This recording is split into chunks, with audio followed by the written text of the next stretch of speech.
What is going on, everyone? This is Damon for CCID GFX, and today we are going to get into the second part of the tutorial that I put up a week ago, where I went through the process of showing you guys how to model this, or similarly the techniques and tricks that I use to model all kinds of stuff like this. But this is whereabouts we got, and I feel remiss because I left a little bit out.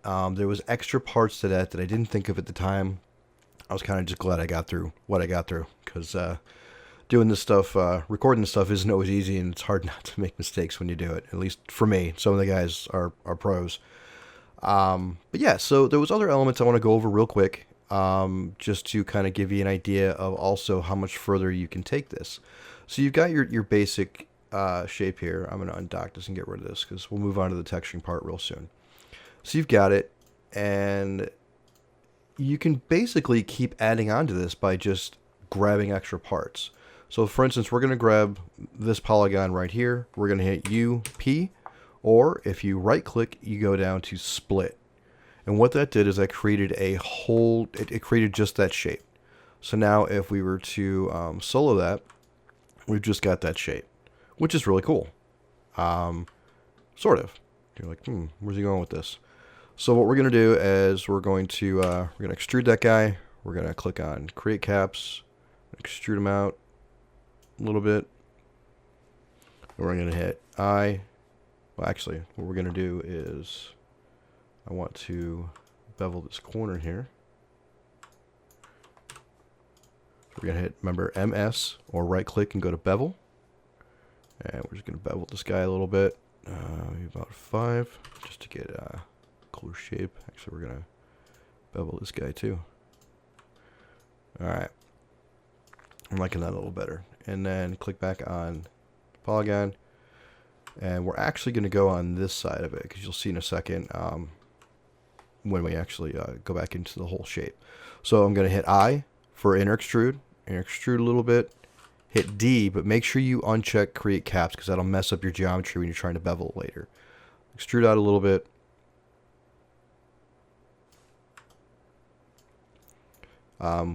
Actually, we're going to go back a couple steps, because what I want to do is I actually want to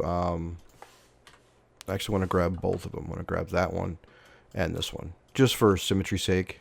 So again, UP or split. Get rid of the bevel on that. Grab these, solo them. Again, this is Magic Solo. It's a free plugin from Nitro 4D, I believe. Let's find that real quick for you. Magic Solo plugin. Yep, Nitro 4D. So he has you got the Magic Solo. He's got a bunch of free stuff in here. I mainly use Magic Solo and Magic Merge, which I can show you also. So yeah, so we're gonna grab these guys. Again, we're going to hit D for extrude, create caps, extrude out a little bit. And then we're going to grab these couple of edges.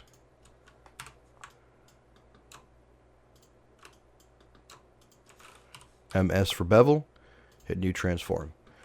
And then we're going to click back in polygon mode, grab these faces, hit I for extrude inner, extrude in, D, uncheck create caps, please don't forget that, and extrude out a little bit. Alright, and then what we can do is we can grab this one, this guy, extrude inner a little bit, out a little bit, and remember MB, or right click and go to bridge, and just bridge these guys. And that makes them into the single object. And then you can go through and pretty much do, whatever you want to it. Like for instance, I think what I'm going to do is I'm going to go back in. I'm going to grab this, go into our side view, and I'm going to hit I for extrude inner, extrude it down to about where the other one is, and then I'm going to go back, grab these, back in, and extrude them down a little bit more, just a little bit. And then we're going to hit MB for bridge, and we're going to click here and click here. And now we have a pretty cool looking element. We can do the same thing on the insides of these guys, or we can leave them. I think we can leave them. I think it'll be fine. And then if we wanted to, we could also extrude out this like the other one was, but we don't need to do that. That's not a big deal. Alright, so now we've got this extra little shape created. We will unsolo it, and now we can see it. And what we're going to do is we're going to select both of these and hit Alt-G and put them in a null. So that way, now you've got the new element, which we will center, axis center, and we will drag out a little bit, drag up a little bit, drag out a little bit more. Actually, let's make sure we do this in increments. So we're going to go, say like 60, then like 60. And then if we don't really want to have stuff intersecting too much, what we can do is we can drag it down to about there. And then we're going to solo this guy again. We're going to go into sides. We're going to go into our point mode, grab our rectangle selection, grab these top ones, go back in, unsolo it, and just drag them up.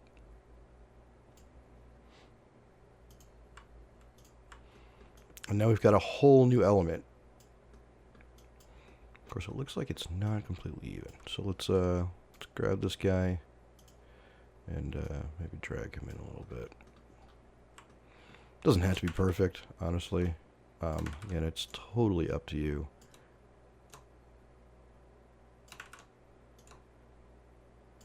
But that's pretty close. So basically what I was trying to show you is just you can grab any face off of this, split it, and create a whole new element to add into the render, which is really, really cool. And what I'm kind of focusing on is essentially we started this from a single polygon. And then we can keep using that exact shape to make more objects to add on to our object. So yeah, so that's a really cool one. Let me see about another one real quick. I think there was one I was working on that I thought was pretty cool. Look for the right shape here. I think it might be this guy. So we'll grab the shape and we'll grab this, and this. Or maybe it was one of the smaller ones. No, I think it was that. So we're going to grab this and this and this. And again, we're going to hit U and then P, or right click and split. So now we've got this again. We're going to get rid of this bevel. And we are going to solo these guys, center our axis, go into polygon, select A, hit D for extrude, create caps, and extrude out a little bit. I like even numbers, so we'll go to 5. And then what we're going to do is select this guy and this guy, extrude inner a little bit, hit D, make sure you uncheck create caps, and extrude out. Let's see, 25. MB for bridge, and bridge this guy. Then we're going to do the same thing up here. We're going to hit these, we're going to hit extrude inner a little bit, and then we're going to hit D. We're going to extrude these guys out a little bit, not as much as the other ones. So we'll just go to 7. MB, bridge these guys. And then while we have this selected, we're going to hit KL for the loop cut. Put it right in the middle. That would not be the middle. Middle. Hit the plus button to add an extra line. We can scale these in, but I'm going to leave them right where they're at. So we're going to go to the line mode. And I'm going to hit UB for loop selection. Grab these guys. Hit MS for bevel. And we're just going to bevel them a little bit, just to get a neat little, cut in our shape, like I showed you before. All right, and then something else we can do to add a little more detail to this is we're going to go to our polygon selection, grab these polygons, deselect that polygon, grab that one, and that one, and that one, and that one, and we're going to hit extrude inner, Oh, and this is something I was trying to do this on the last time, and I couldn't figure out what my problem was. Why, even though well, preserve groups is on, it's working this time. But the reason it wasn't working last time and it was separating is because my maximum angle was at 89. If you put it up to like above 90, say 91, you won't have that problem where the geometry splits apart. And my buddy Andreas or Observadol actually pointed that out to me when he watched the last tutorial. So yeah, so if you're ever trying to extrude inner, even if you have preserved groups checked and it's still splitting apart, try going above 90 and say like 91 and see if that'll actually fix your issue. So now we're going to do MB for bridge. Click here, click here. We got that, and then we're going to do the same thing down here on these guys. So we're going to select the polygons, hit extrude inner, extrude in a little bit, go to the top, hit MB for bridge, and get rid of that. And there we go. Now we got another element. We can do a little bit of detailing on this if we want. We can like grab these corners, these edges, MS for bevel, bevel them in a little bit. And then, let's see, maybe grab these, extrude inner. Extrude inner again a little bit. Just drag it down. And then maybe extrude inner again, just a tiny bit. And then remember, hold control, and then drag down a little bit. And we will unsolo this guy. Unsolo this.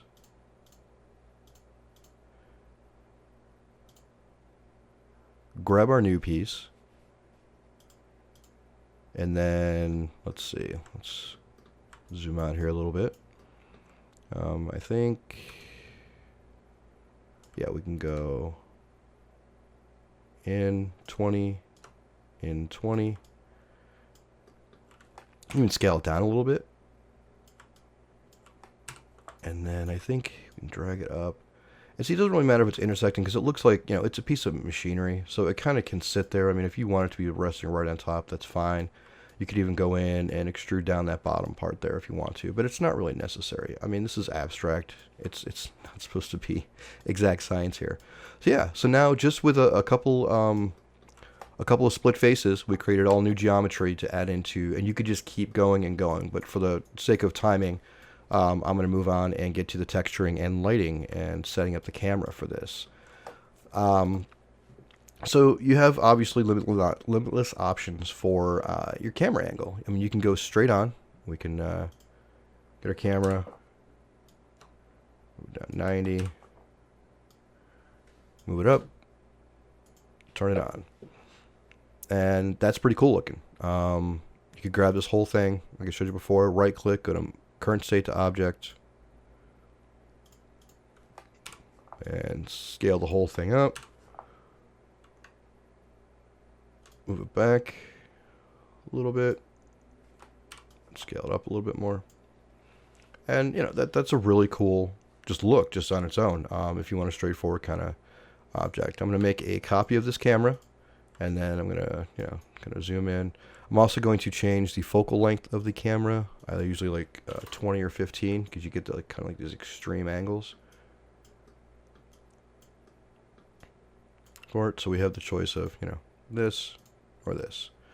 I'm not going to go nuts on making the cloners of it, just for the sake of your video cards and time from when we start actually opening up the live viewer, which we can actually do now. So let me go ahead and grab the live viewer window. I'm going to dock it over here on the side, and we're going to start up our render.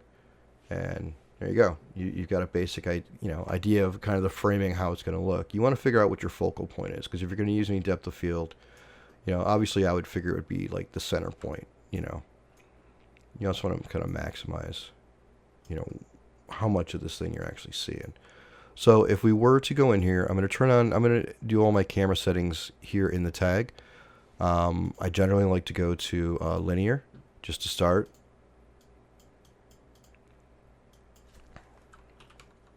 These are all just my settings. These are not like you have to do it, you know, settings kind of thing. It's really bright right now because we don't have an environment. So let's grab an environment, drop it in there. For now, I will grab an HDRI. I'm just going to grab a basic HDRI. These are free ones that I've had for years. I'm sure you have your own. And again, it's going to depend on, you know, the look you want to get for it. So I'm going to grab kind of a cooler one, but I want it a little blurred out. I don't really want it. Yeah, we'll just grab this one. That one should be fine for now. And we're actually going to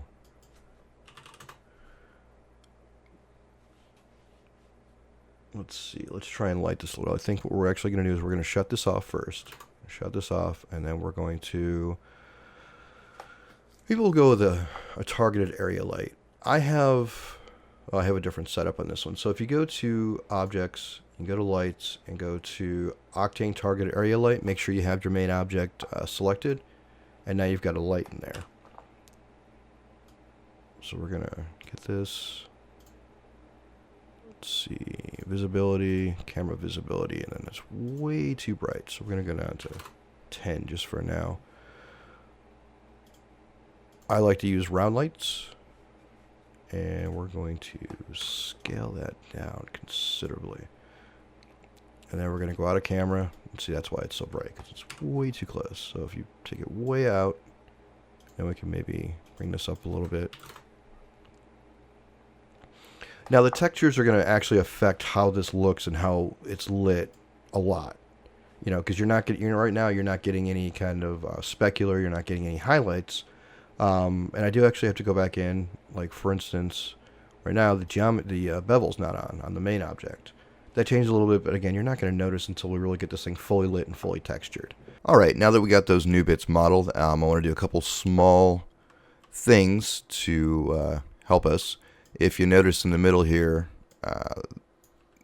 there's this geometry. And the problem is for setting this up for the animation, which, let me show you real quick, what we're attempting to do by the end of this is get to here. And if you notice, there's holes where the camera can go through, so it's not blocking everything. So we're going to go ahead and do a little bit of quick modeling. So we're going to shut all this stuff off, and we're gonna cut out that little section there. So if we shut off our bevel, grab our polygon, grab all these little parts in the area we want to cut. Make sure you got it all. Alright. Gonna hide these cameras from view so don't get in the way. Go to top, scroll in here, go to knife, hit KK, and start here, go about here, here, here, and then grab our selection tool, make sure to select visible elements, and grab all these parts that we just cut. Hit delete, go to our point mode, right click, go to optimize, and get rid of those excess points because those will be a pain in the butt later. And then go back in line mode, you select everything, and again use my favorite tool, MB, or right click and go to bridge. Start grabbing these edges and bridging them over.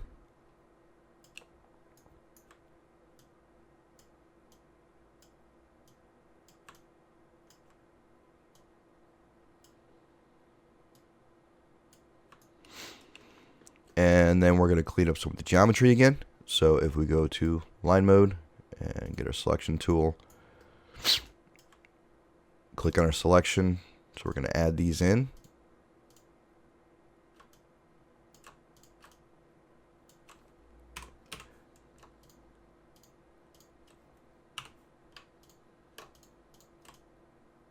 And then get rid of some unnecessary ones.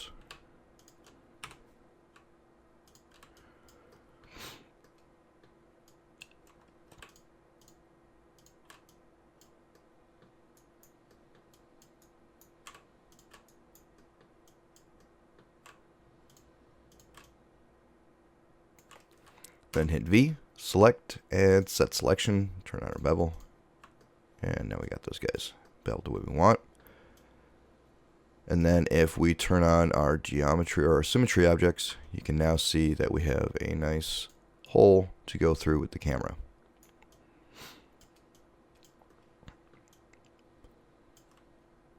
Let's just double check and make sure we got everything the way we want it. I think in order to add a little more dynamic to the scene, a little more openings so you can see stuff, we're going to do a couple more little things. Go to polygon mode. You're going to grab this guy, this guy. Actually, go to line mode first. Clean up this geometry real quick. Remember, it's MN, or right click and dissolve. Then go back into polygon mode. Select this guy, this guy, this guy, this guy, this guy, and this guy. Hit I for extrude inner a little bit. Go into top, move, top view. Hit MB for bridge and click in the selected areas. There we go. And then I think I want to add a little more geometry out here as well. So go to line mode, UL for loop selection. Unselect that.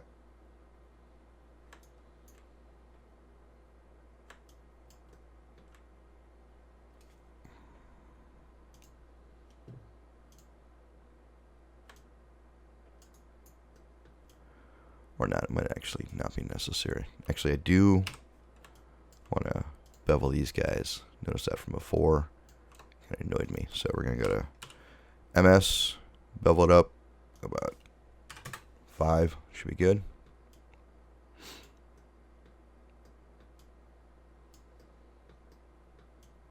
Go through and look again. And again, select these. Hit UL.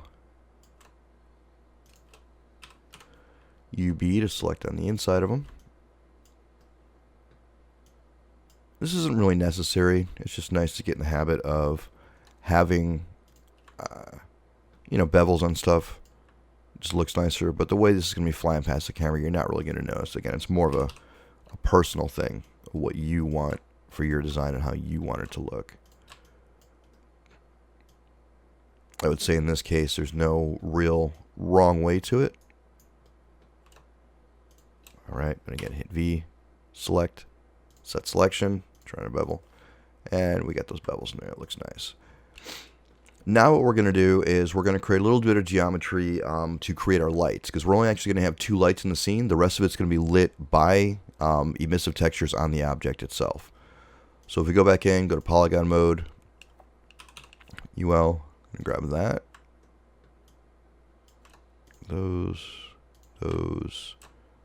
these, and this. Then hit I and extrude inner a bit. Oops. You're going to notice that it's breaking because it's not past 90 degrees. The angle. So extrude inner again. Hit D. Extrude out a little bit. And then we're going to create a texture. Select black body emission. Go in here. Surface brightness. And then just right click and go apply. And now we've got some lights. And what's cool is once we clone this a bunch of times to set up the animation, it'll pretty much light the scene for us. You're going to have a lot of it. We're going to grab this one. Since that was already selected from when we model it, we'll just hit apply on that. And then for this guy, again, that was already selected from when we model it, so we can go ahead and just hit I for extrude inner. Extrude inner a little bit. Hit D. Go in just a tiny bit so it doesn't cut through, and hit apply. And then again, turn everything on. And now, if we shut off the light and we don't have anything lighting it besides the lights that are part of our geometry now. So next, what we're going to do is we're going to create the actual base texture for the entire project. And if you remember, this job basically was referenced by this design that I did back in 2016, where I followed Chad Ashley's dirt dirt tutorial where he uses a dirt node to create fall off in the or create worn edges from metallic materials. So at the time, I had used a mixed material, and let's go ahead and run that real quick. At the time, Octane didn't have blend materials, and that's what I'm going to show you is through the updates over the years. I'm using Octane 4 now. They have the blend material. Or with a mixed material, as you see, you could throw a couple different materials in there. You can grab any material, so you have some in your live DB, and you can grab it, and you can create a mixed material to get this desired result. The only limitations is a mixed material only lets you use 2 materials. So in order to create a more complex material, you would essentially have to, let's go ahead and copy these real quick while I'm talking about it. You would have to create multiple mixed materials and copy them over and over again, and you would just have an insane amount of materials in your scene.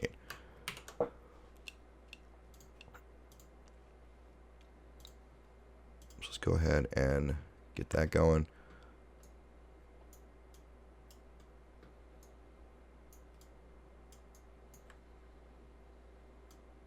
And what you would get is essentially, let's go ahead and drop these on all of them. It's going to kill our lights because what we have to do is we have to actually drag our textures before our texture selections. Make sure they're all cubic. Hit render again. And we'll actually turn up our HDRI for a second. And depending on, where it is, you can see the worn edges here. Like if you go in, we got this set to 2.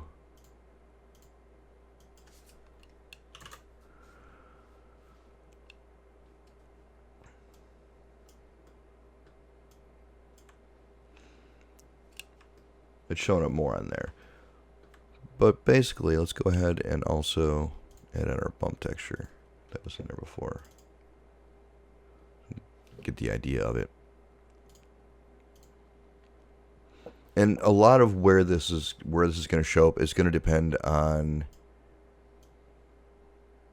your gradient here.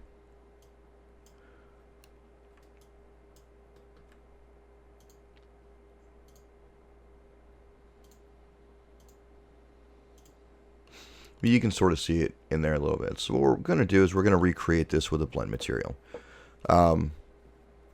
You got to, based on your geometry, you have to adjust the settings. So we're going to go ahead and actually delete all 3 of these guys.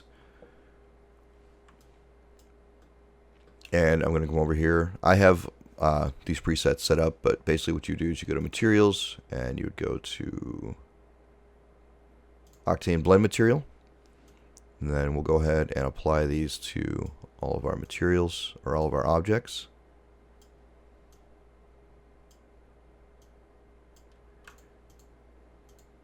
So they're all set to cubic so we don't forget. And we're going to go into our node editor to edit it.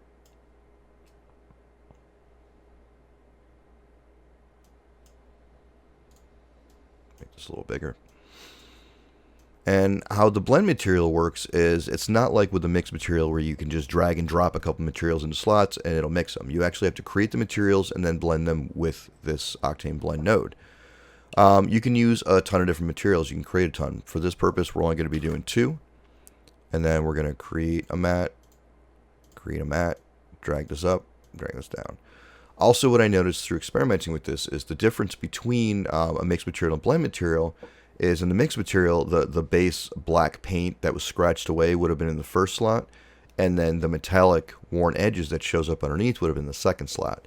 It appears in the blend material, it actually is opposite. So what we're going to set up first is our metallic edges. So to create a metallic, you want to go diffuse, black, add some roughness. And then in the index, we're just going to crank that up, go up like 7. And now we have a nice metallic. Let's go ahead and turn this up a bit. All right, we have a nice metallic texture. And then you're not going to be able to see anything, but we're going to set this one up. We're going to do black, do some roughness. So basically how we're going to set this up, it's going to work the exact same way as the the tutorial I referenced that Chad did on Grayscale Gorilla. So the first thing that we do here is we grab a gradient node and we pipe this guy in there. And now you start seeing it darkened a bit because now you're mixing from black and white in the silver and the black. So go ahead and we'll set that up how it was in the mix texture.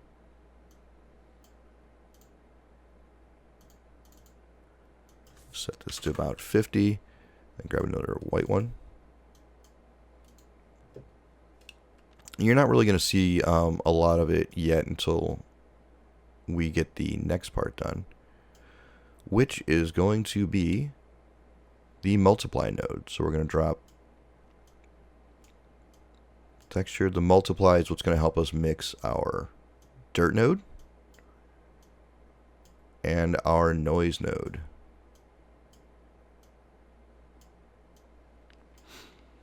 See, now you can start seeing we're getting a little bit of it here. So we go into the noise and we're going to set this up. We're going to go with 10 octaves, about 0.8 omega, let's see, 0.105 gamma, and then 2. Now we're getting a little more precise damage look going on to it. It's not so blurry. We're going to add a projection, and we're going to change it to box projection, and then we're just going to scale this down a bit. And now we're getting a lot more dirt. And again, this is going to be controlled also by the gradient, where we place this. Like we move this down, we're going to probably get less, a little less, yeah. It's not so much of it. But then in the dirt node, what we can do is, very important part, something that I missed when I was experimenting with this, is you have to click on the invert normal, and now you start getting it. Now you can go 2, now you're getting a lot more of the worn edges. 1.5. And then if we go back into the noise, you can add more. Go 4. No, it's really for personal taste. I'm going to leave mine at 2. Maybe let's spin this around. There we go. Now we can get a little better light there. Now you can really see it. So now I think we need to add a little bit of bumpiness to it to get more of the effect. So in here, I'm going to add an image texture and pipe that into the bump channel. And then I think we're going to go with, let's check out this damage. Yeah, it looks okay, but we're going to invert it, and we're going to drop it down to like 0.15. Because if you get worn edges, you kind of want to have some damage on it to make it look, you know, why is it going to be worn? So it should have some chips and dents and whatnot in it. And then we're going to do the same thing for our base material. So we're going to grab an image texture. Actually, no, first, I'm sorry. We need to grab a mix node because we're going to mix 2. Grab that there. Control click to copy, or control drag to copy. So we're going to pipe that in there. Pipe that in there. And then the first one, we have a couple options. Now this is a techie scene, so you could grab something like a custom greeble, and that looks actually really, really cool. You know, we can turn it down a bit so it's not so harsh. And then for the second one, we could grab, like, let's see this heat treatment. Turn that down to about 0.5. And now we're getting some wear and tear. I think we might actually... No, I think we'll stick with this, because this might help with some of the highlights for the lighting later that we set up. So I think this looks pretty good. Let's see, we can go ahead and turn this off. And now you can see how the whole thing's going to be lit. That gives you an idea right there with using the lighting just from the object of how this thing's going to be lit. And once we clone this a bunch of times, it's going to, you know, I can show you basically now that we've gotten this far, I can show you where we're headed with this.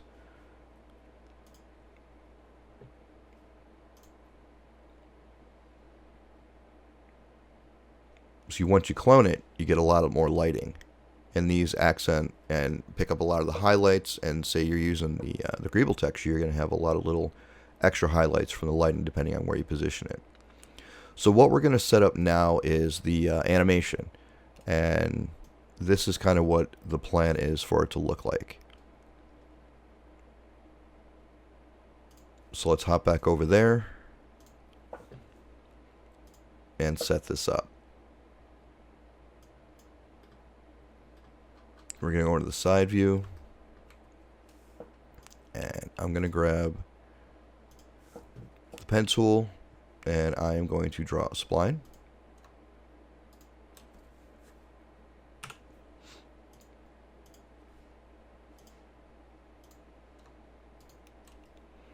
Something that's going to help as well is a coordinate manager, because we need to be able to zero out these points so that it's actually it's straight. Otherwise, when we set up the camera, when we look at the camera and we clone it, you're not going to be able to tell what's going on. So if we grab the spline, you can see that they are not zeroed. And we're going to make the spline about 2400. So now, if we click on our symmetry object and we hold down Alt, click on MoGraph and go to Cloner, we are going to set this to an object, and we are going to put the spline in there. In a second. And then once we go here, you can see that we need to go into the cloner. We need to change this to 90. And then you can still see that the spline isn't completely lined up. It's still not straight. So there you go. Then Z. Now if we hit render, you get a general idea of where we're going with this and how it's going to look. And you can, once it kicks in a little bit, you can see the highlights on the Greeble texture. So let's make a couple other adjustments here. I think with the camera, I think that focal distance is way too high. I think we're going to go with a wider angle lens. And I think we need to move the position a bit. And there you go. This gives you a lot more of an idea of what your final output is going to look like. Now, the reason I decided to clone on a spline is for this. What's really cool is when you clone in an object, you get an offset value. You also check render instances. So we can offset this and make this move, the clones move, instead of the camera. That way we don't have to worry about animating the camera. It can stay right where it is, and we can animate around it. Now we want these to come towards the camera, so what we're going to do is we're going to add some more frames. So we're going to go with 600, which will give us, at 30 frames per second, it's going to give us about 20 seconds of animation. Which is good, because I've uploaded videos to Instagram, for instance, and it's like, oh, it needs to be a minimum of like 10, 15 seconds. So 20 seconds is good. And also, I think if you go kind of like with just 10 seconds, it moves a little too fast with this method. So we're going to go to our first frame. We're going to click keyframe, go to our final frame, and we're going to go negative value of minus 100%. So we go back to the beginning, and we start it. Now you get an idea of what's happening and how this animation is working. What we're also going to do now is we're going to click on a cloner, and we're going to go to MoGraph, Effector, and we're going to go to Plane Effector. Plane Effector needs to be about minus 300. It needs to be changed 90 degrees. And the effector and the parameter, we're going to go not position, but scale. Go uniform scale and a scale of -1. And then in the fall off, we're going to go linear. And the reason we did this, and you can make adjustments to this depending on your taste, is if you notice in the background now, you're seeing a secondary animation happen, which is going to be really cool once this thing's actually moving. So if we actually play it back, you can see that animation now. We can even like hide it so it doesn't show up. Now you're getting a secondary animation, which is cool.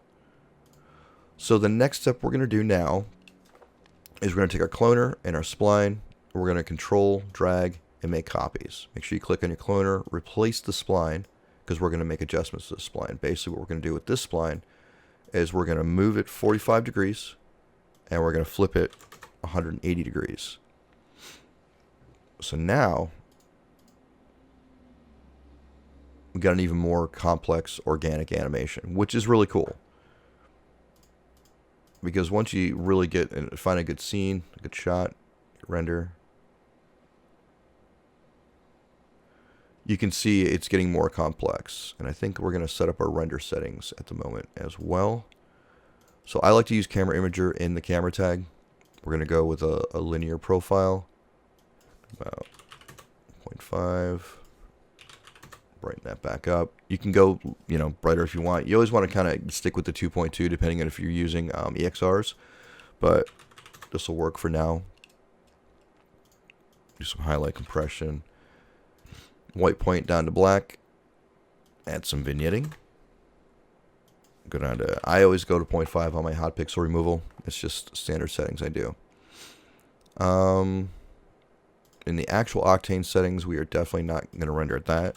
Go down to 500. Maybe drop these down to 5. They don't need to be that insane for this purpose. So adaptive sampling on. All right. So now the next step is going to be grabbing the original cloner, the original spline, and copying them again. Now again, go in here, place the spline.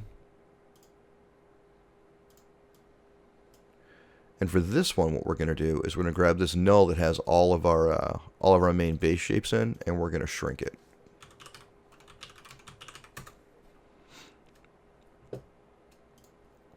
And then I think what we're going to do is we're going to grab this spline and we're going to shift it by like 100.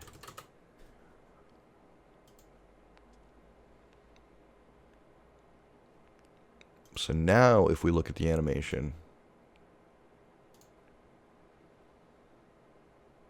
you got some pretty crazy stuff going on in here.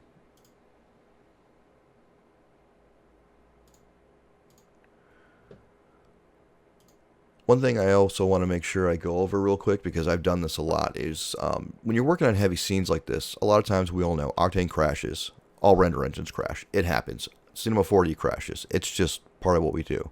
So I always recommend going into your preferences and in your files, make sure you have, how many times you want to be able to hit Control Z to go back up to like 100.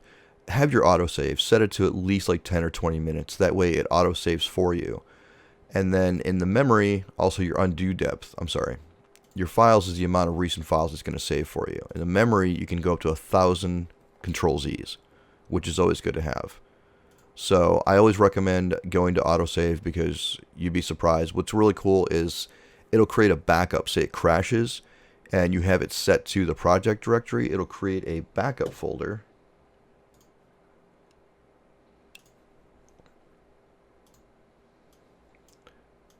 It'll create a backup folder, and you'll have a bunch of these. And all you gotta do is right click on it.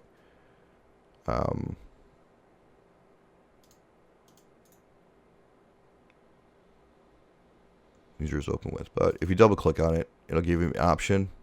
You can just open it in Cinema 4D. It'll automatically open.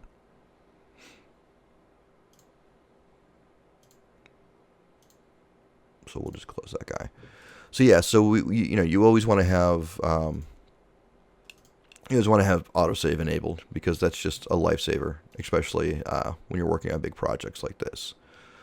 So what we're going to do next is we are going to set up the camera animation. So what we're going to do is we're going to create a null. We're going to drag our camera into the null, go back to the beginning, and then we're going to make a keyframe, go to the end, rotate it 360 degrees. So now we've got another animation going on where it's spinning while it's doing this. And now we're going to add some organic camera shake. And to do this, I'm going to use Grayscale Gorilla Signal, which you can find at GSG or grayscalegorilla.com in their tools. And Signal is a really awesome tool for what I do.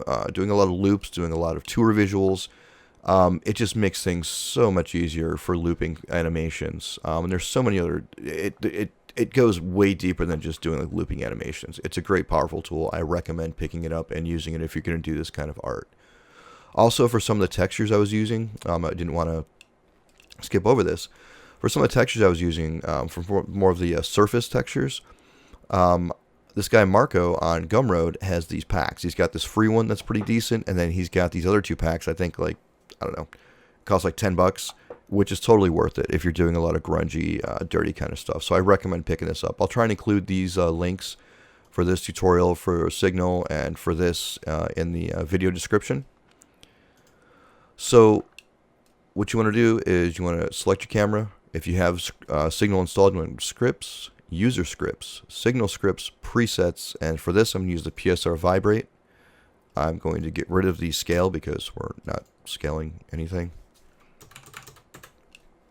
Now, as you can see, if you just hit play, it's pretty crazy and just makes absolutely no sense. And oh my goodness, why did I do this? Because what you want to do is you want to go into here, into your settings, go into the noise, and drop this down to like 1%. Seriously. Now if we hit play, we got a really cool like organic camera shake. So it's not just, you know, a linear straight. It adds a little bit more to the animation.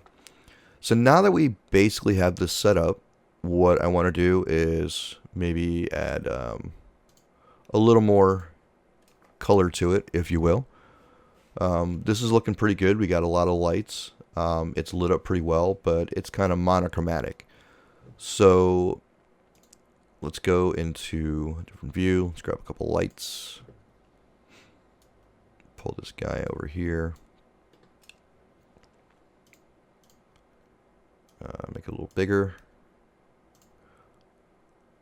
I tend to like using discs because it gives you a little bit of fall off, and it's not quite like a hard edge when you get reflections. Not that it really matters that much. So let's see. Let's go out of our camera here. Yeah, there we go. All right. Let's see, where do we got that set up, the coordinates? Yeah, we'll go 500. Oh, 500. 500. Oh, wait, no. Minus 500. Make a copy of it. Spin that guy around 180. And then for this one, we do 500. All right. For this one, I think we're going to add a RGB spectrum. And we're going to make this one pink. Obviously, you can choose whatever color you want, whatever suits your needs. Same thing in this one. We're going to add an RGB spectrum. And this one, I'm going to make like a lighter blue. Kind of like in the reference that I showed you in the reference video. So now let's go back into our camera and see how that looks. All right. Cool, cool, cool.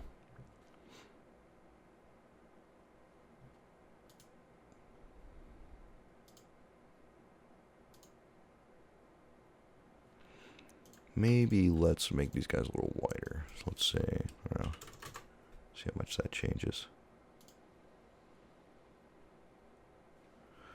Not too much. But we can also move the coordinates in a bit. So you see, we drag this guy in a little closer. Drag this guy in a little closer. Now we're getting more of the fall off from it. Make sure this isn't on. It's not. We can just go ahead and get rid of that guy.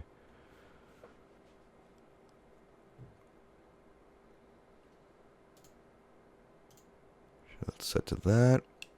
And then we can go into our render settings. See, we don't even need to be that high now. We can actually come down a bit, so it's not all blown out. And that's actually nice. It looks pretty clear. You got some nice texturing on there. So let's check out some random frames. And what's cool about this is you can grab like any random frame in here and it'd be a really great just still render.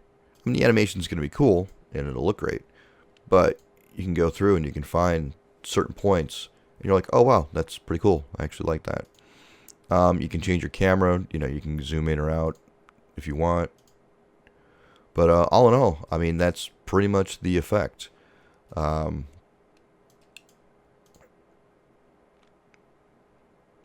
So in this second part of this tutorial, what we went over is we did a little bit of extra modeling, showing that you can use the current model that you have to create more models by selecting pieces of it and then extruding it and creating extra elements for it. We also showed that you can actually just put lights right on your object.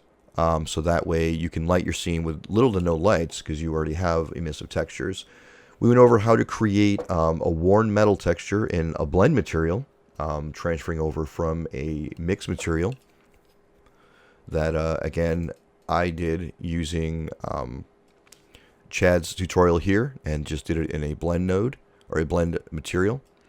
And then we set up a cloning on a spline in order to use a particular animation, an offset animation, to create an organic animation. and then we use some Grayscale Gorilla Signal in order to set up the organic camera move. So that is about it. Hopefully this helped you guys out. Hopefully you guys take the modeling part from part 1. Make sure you check that out as well if you hadn't seen it yet. Which, why don't we just go ahead and show you where you can find that real quick.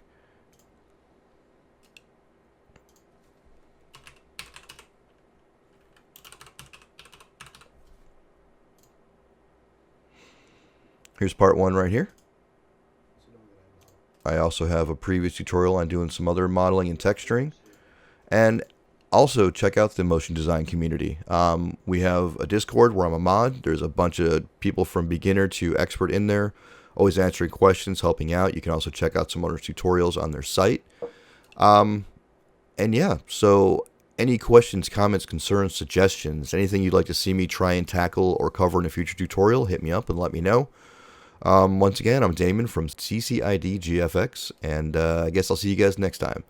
Have a good one.